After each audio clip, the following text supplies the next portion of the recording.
In Lab 2, another thing we need to look at is changing the turbulence model. Now remember our default demo case is set up to use the Speller-Mars turbulence model, the SA turbulence model, and we also want to be able to change that to a K omega SST turbulence model. Doing that in OpenFOAM is actually quite straightforward. If we go into the constant folder, there is a file called turbulence properties. If we load this up, we can see that right now it's using the Speller-Mars turbulence model. If we want to change it to the K omega SST turbulence model, all we have to do is change this line to K omega SST and save. Now we're telling OpenFOAM to use the K omega SST turbulence model instead of the SA turbulence model. However, when we change the turbulence model, we also need to modify the boundary conditions because our current boundary conditions is set up for the SA turbulence model. Now, if you remember how turbulence models work, so we are basically trying to calculate a turbulent viscosity or the eddy viscosity. We call it nu T. And depending on which turbulence model you use, we have different methods of calculating the nu T. In the SA turbulence model, which is a one equation model, we introduce another term called nu tilde, okay? And we're using nu tilde to calculate the nu T. So let me open up both of these up right now. And if we look at the nu T, if you look at the nu T boundary conditions closely, you see that for the inlet, the top, bottom, the outlet, we're using a calculated boundary condition. That means it's being calculated from something else. Now these values are not important. These are just placeholder values, so these are ignored. The actual nu T field is being calculated, and it's being calculated from the nu tilde. So the nu tilde we have on the wall, it was set up to use the wall function, but in the inlet we have a fixed value and some value that we are using to set up the turbulence of our case. When we want to change this case from a SA turbulence model to a K omega SST turbulence model, all we have to do is change how the nu T is being calculated. So instead of using nu tilde, we want to have K and omega. So I'm going to rename the nu tilde file to K, and I'm going to make a copy and call this one omega. So now we have a K and an omega boundary condition that we can set up. So let's open up these two.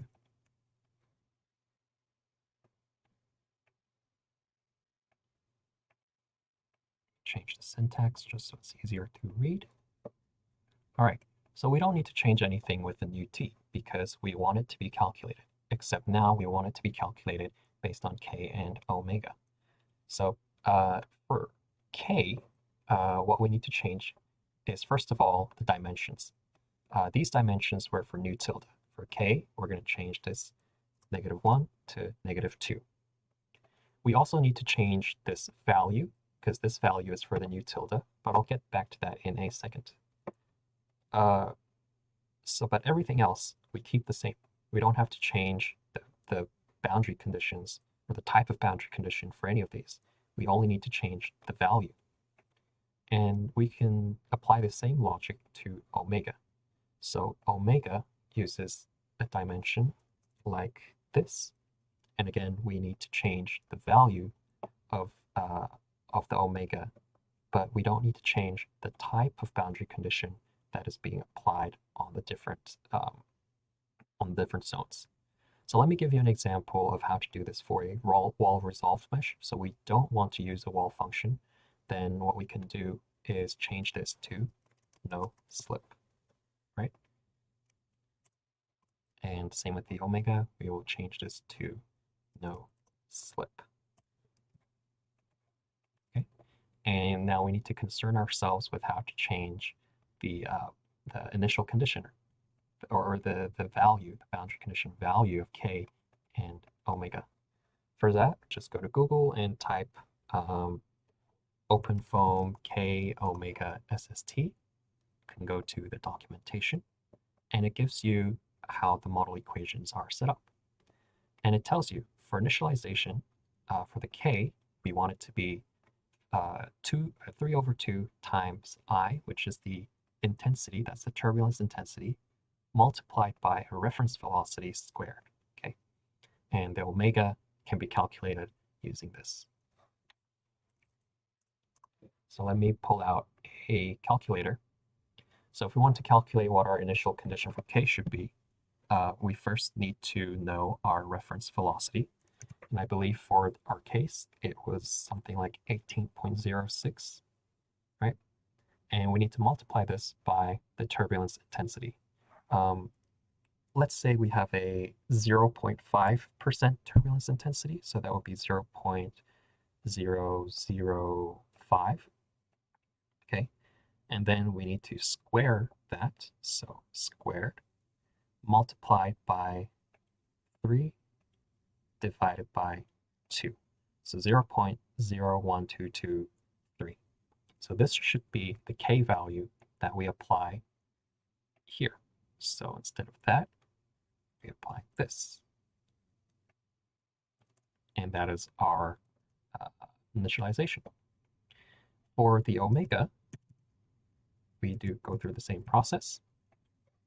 So we have k, and we need to square root the k first. So let's square root that.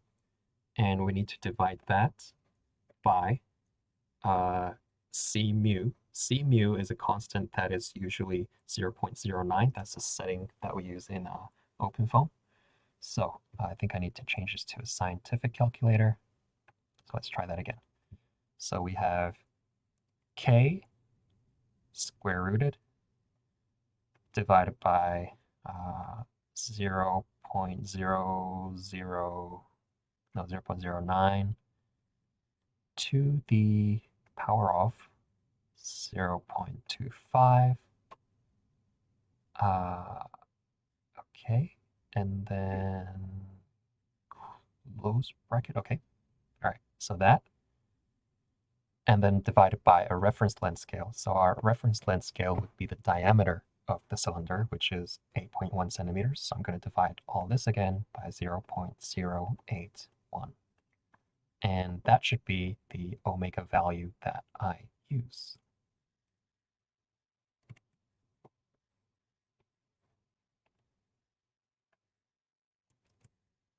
Okay, that's way too long.